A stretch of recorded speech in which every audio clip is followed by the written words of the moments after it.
आदाब नाजरीन, Saiyaara news TV में आपका खैर मकदम है। मैं आपका दोस्त सैयद अफरोज़। आइए देखते हैं कुछ खबरें।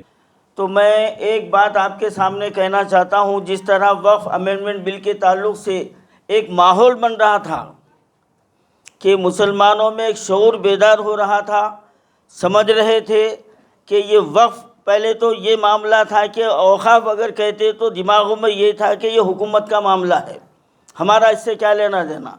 लेकिन जब इसकी मुसलसिल जो है ना नशिस्तें हुई हैं, जलसे हुए हैं, और ये हुकूमत ने वक्फ अमेंडमेंट बिल जो लाया है, ये बहुत बड़ा शऊर बेदार हुआ कि ये वक्फ प्रॉपर्टी हमारी है, इसके लिए हमको आगे बढ़ना चाहिए।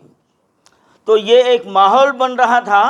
लेकिन दुश्मनों ने, जो इब्तिदा से मुसलमानों के और इस्लाम के दुश्मन होते आ रहे हैं, उनकी दुश्मनी जारी है। उन्होंने एक नया शोशा जो है ना, एक ज़र ख़रीद, एक खिंजीर को से एक बयान दिलाकर छोड़ दिया। तब आवाम की ज़्यादातर तवज्जो जो ना उस तरफ हो गई। वक्फ अमेंडमेंट बिल के जो मीटिंग्स होते थे वो जो ना कम हो गए। लेकिन इन हालात में भी हमारे सिद्दीकी साहब ने अपनी बसीरत का यहाँ पर इजहार करते हुए अपने मौजू से नहीं हटकर अपने मंजिल की तरफ आपने नज़र रखकर फिर इसको जो है ना दोबारा जिला बख्शी है। मैं इसके लिए मुबारकबाद देता हूँ। अब रही बात, इसके लिए अल्हम्दुलिल्लाह मीटिंग्स होते हैं, धरने होते हैं, और मुस्लिम यूनाइटेड फेडरेशन भी अल्हम्दुलिल्लाह इसके ऊपर खिदमत कर रही है, काम कर रही है। मेरा एक नाखिस मशवरा है कि एक इसके लिए रैली का इंतज़ाम होना चाहिए, क्योंकि अब इस वक्त हमारी हुकूमत तेलंगाना भी वक्फ तरमीमी बिल के ख़िलाफ़ काम कर रही है, और वो भी चेयरमैन साहब से भी मैंने गुफ्तगू की, कई लोगों से बातचीत की, तो वो हमारा साथ देने के लिए तैयार है। तो अगर इसके ताल्लुक़ से कोई एक लाहे अमल तरतीब दिया जाता है और एक रैली जो है ना अगर निकाली जाती है इसके ताल्लुक़ से, तो मैं समझता हूँ कि इसके जो ना दूरस नताइज जो ना बरामद हो सकते हैं। अब जो हम पर हो रहा है, और जैसा कि हमारे नईमुल्ला शरीफ साहब ने कहा कि ज़माने से आप जो ना वफ़ के लिए जो ना जद्दोजहद कर रहे हैं, कि हमने हर हुकूमत पर भरोसा किया, हर हुकूमत पर भरोसा किया, और हुकूमत के उन चमचों पे भी भरोसा किया जो अपने कौम को छोड़कर कुर्सी की पूजा करने वाले हैं, और जो है ना अपने ग़ुलामी का सबूत देते हैं, और हर कोई मिनिस्टरों के बाद ठहर के फ़ोटो खिंचाकर बड़े खुश होकर बताते हैं कि मैं फ़लाँ ना हूँ, फ़लाँ ना हूँ। लेकिन उनकी ज़िंदगी के जो ना गिरेबान चाक कर अगर देखा जाए तो कौम के लिए राई के दाने के बराबर कुछ नहीं किया उन्होंने, राई के दाने के बराबर। ऐसे बहुत सारे दावेदार मिल जाएंगे। और यही आज जो कांग्रेस में जो बड़े बड़े लीडर बैठे हुए हैं, ये बीआरएस के दौर में अगर थोड़ी सी अगर बीआरएस की गलती नज़र आती तो ये सड़कों पर आ जाते थे, मसाजिद के लिए ये जो ना एहतजाज करते थे, सेक्रेटेरिएट में घुस गए। आज मोइनाबाद की मस्जिद शहीद हो गई, आज इनके मुंह में कैंसर हो गया, इनकी हवा नहीं निकलती। आज मूसा रिवर के नाम पे गरीब मुसलमानों को के घरों को तोड़ा जा रहा है। लेकिन मैं ये पूछना चाहता हूँ कि हमारी हुकूमत को मूसा नदी की फ़िक्र है, हाँ, गरीबों की ज़िंदगी की फ़िक्र नहीं है। काम हुआ कि भाई हम बराबर जुडिशल पावर देंगे, हमारी हुकूमत आएगी, तो ये बहुत अच्छा काम हुआ, कुछ ना कुछ काम हो रहा है। और फिर रहा ये कि आज से 2 दिन पहले की बात है कि मैं अजमतुल्लाह हुसैनी साहब के पास गया था, सैयद मुख्तार हुसैन साहब और मैं मिलके जाके उनसे ये पूछे कि देखिए जनाब, ये तो सब चीज़ें चल रही हैं, जॉइंट पार्लियामेंट्री कमेटी के को जो है दे दिया गया है वक्फ का जो मामला है, जबकि वो लोग जो है 40 रिकमेंडेशन अपने तौर पे बना लिए, दिल में आए सरकार, और वो उसको बेस बना के जो है पार्लियामेंट के अंदर बिल पेश करे। अब ये जॉइंट पार्लियामेंट्री कमेटी क्या डिसाइड करेगी और क्या होगा वो तो चल ही रहा है। लेकिन हम आपके पास जो आए हैं, सबसे अहम वजह ये है कि आज से 4 साल पहले जब कोविड आया था, तो कोविड में बहुत तंगी हुई थी, कब्रिस्तानों की बहुत मसाइल से गुजरे थे। कुछ ऐसे भी केसेस सुनने में आए थे कि कुछ लोगों का इंतकाल हो गया, जगह नहीं मिली, तो हिंदू शमशान घाट में भी कुछ लोग रहम खा के उन लोगों को जगह दिए थे।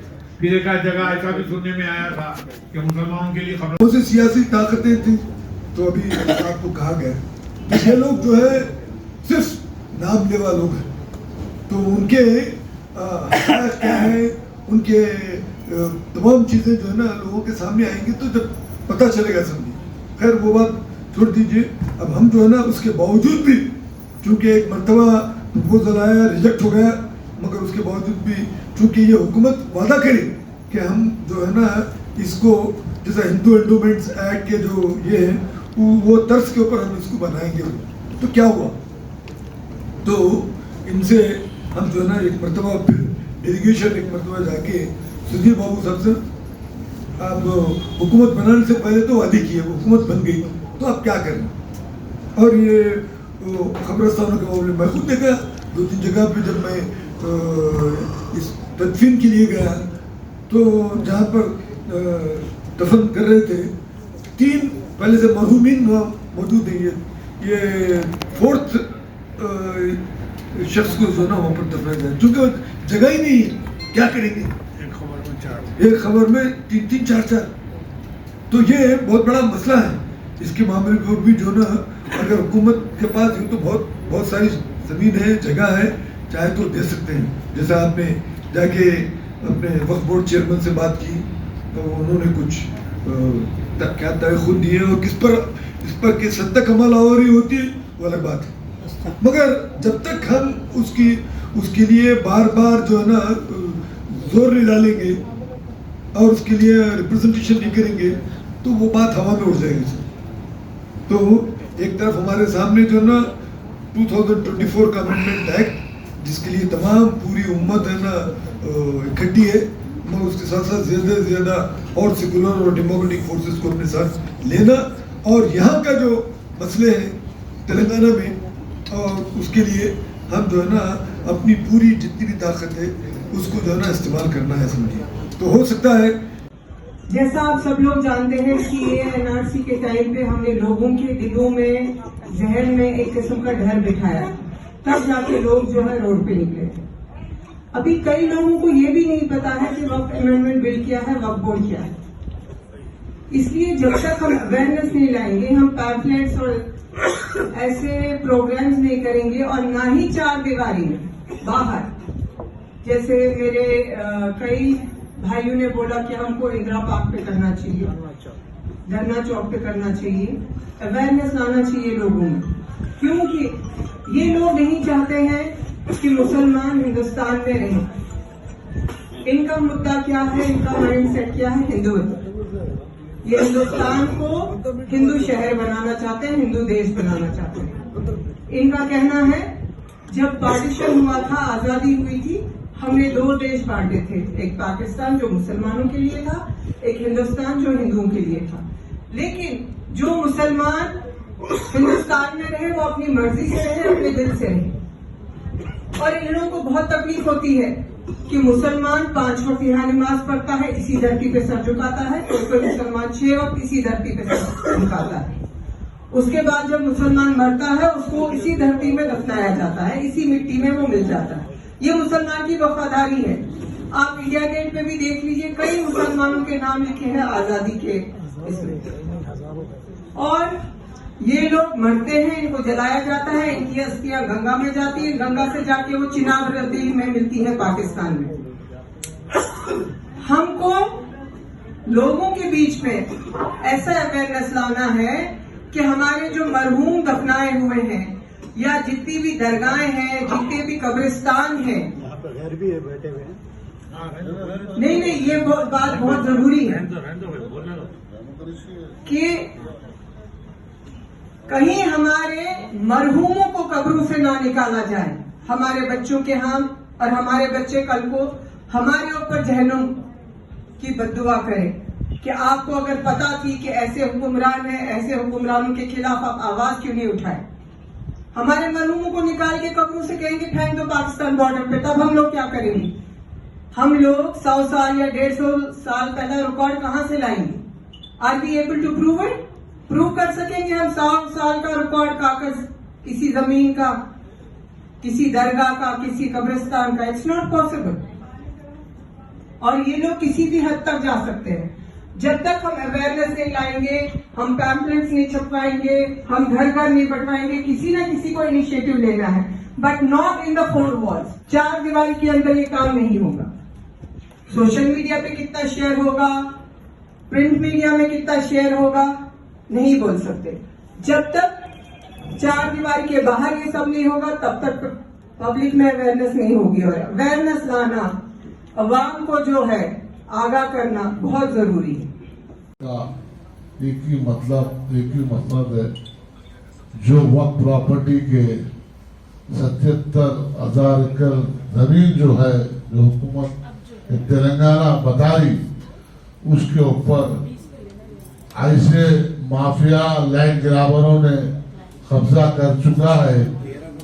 पिछले हुकूमतों ने बहुत कुछ वादे किए थे मुसलमानों से कि हम इक़्तिदार पे आने के बाद फिर उसी जायदादों को हम लौट के लाएंगे, मगर आज तक कांग्रेस भी आई।